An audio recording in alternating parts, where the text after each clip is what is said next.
Hey, good morning. Today is another one of our first fives. So today we're talking from Matthew chapter 12. And as I kind of preface this story, I can't help but think that I'm not sure where I would find myself in the middle of it. Because I'm a firstborn, which makes me, by virtue of being a firstborn, a rule follower. And so I follow the rules because that's what firstborns do. We don't want to make waves, we don't want to ruffle things. We're going to go our own direction and we're going to be strong willed. But at the end of the day, we most of the time want to follow the rules. Now, we will sometimes question the rules and we'll want to know that they are good rules, but we often will find ourselves just towing the line because it's just the right thing to do. And so that sense of duty often drives firstborns. Now, as I've gotten older, there's some rules I think, like, that's kind of weird, almost, that's kind of dumb. But I can't help but think that sometimes in our faith, we've had rules that existed that honestly never should have existed. And sometimes they should exist at certain times and not at others. And that's kind of what we find in this story from Matthew chapter 12. At that time, Jesus went through the grain fields on the Sabbath. His disciples were hungry and began to pick some heads of grain and eat them. When the Pharisees saw this, they said to him, "Look, your disciples are doing what is unlawful on the Sabbath." He answered, "Haven't you read what David did when he and his companions were hungry? He entered the house of God, and he and his companions ate the consecrated bread, which was not lawful for them to do, but only for the priests.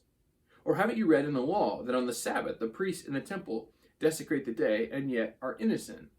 I tell you that one greater than the temple is here. If you had known what these words mean, 'I desire mercy, not sacrifice,' you would not have condemned the innocent, for the Son of Man is Lord of the Sabbath."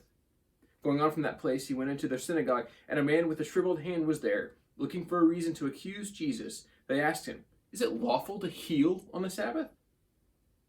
He said to them, "If any of you has a sheep and it falls into a pit on the Sabbath, will you not take hold of it and lift it out? How much more valuable is a man than a sheep? Therefore, it is lawful to do good on the Sabbath." Then he said to the man, "Stretch out your hand." So he stretched it out, and it was completely restored, just as sound as the other. But the Pharisees went out and plotted how they might kill Jesus.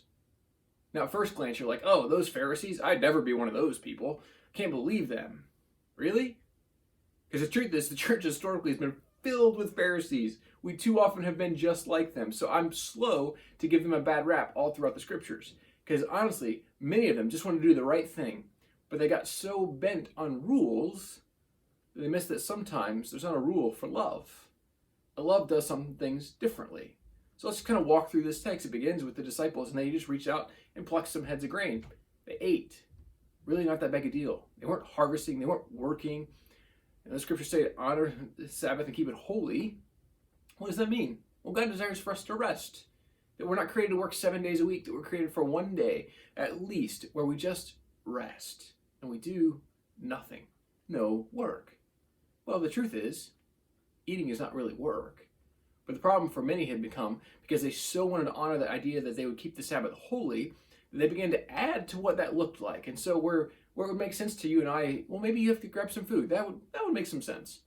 Well, they'd say, well, no, you can't grab food. You have to prep it the night before. Because if it's not prepped the night before, you can't do it. And so if you can't do it the night before, then you better not do it at all. And so they go on to say, and Jesus used these words I think are so important for us. He quotes from Hosea, and he says, "I desire mercy, not sacrifice." You see, for many of us, rules are easy, actually. I can not do that, or I can do that, based on what the rule may be. But mercy? Mercy's not as easy. Mercy's harder because it's about my heart. It's about my heart being in the right position. See, I can keep all the right rules with the wrong heart all the time. I can be convinced I'm doing the right thing with a terrible heart. And God's saying, no, I don't want it to be just the right thing for all the wrong reasons. I want it to be the right thing with the right heart. It's about the whole encompassing of our whole being, our whole person. And so it's not about rules for the Sabbath, right? We kind of mostly get that. And we may have gone too far the other way where we don't rest. And I just want to be clear, when people talk about the Sunday is Sabbath. Sunday's not Sabbath. It's actually Saturday. But that's a whole other conversation for another day. So the truth is, what Jesus is trying to say here is it doesn't really matter the day you take your Sabbath. Just take a rest. And if in the midst of your taking your rest, that mercy needs to be shown, that love needs to be acted out, then act out the love, act out the mercy. Don't just sacrifice so you can be pious and say, well, look, I'm doing this for God. Because in those moments, God's going, you're not doing it for me, you're doing it for you. And to further illustrate that point, Jesus sees this man with a shriveled hand and he heals him on the Sabbath. He does work on the Sabbath. Mercy, not sacrifice. So may you and I be a people who don't put obstacles in front of others. May you and I be a people who we recognize that mercy and not sacrifice is what God invites us to.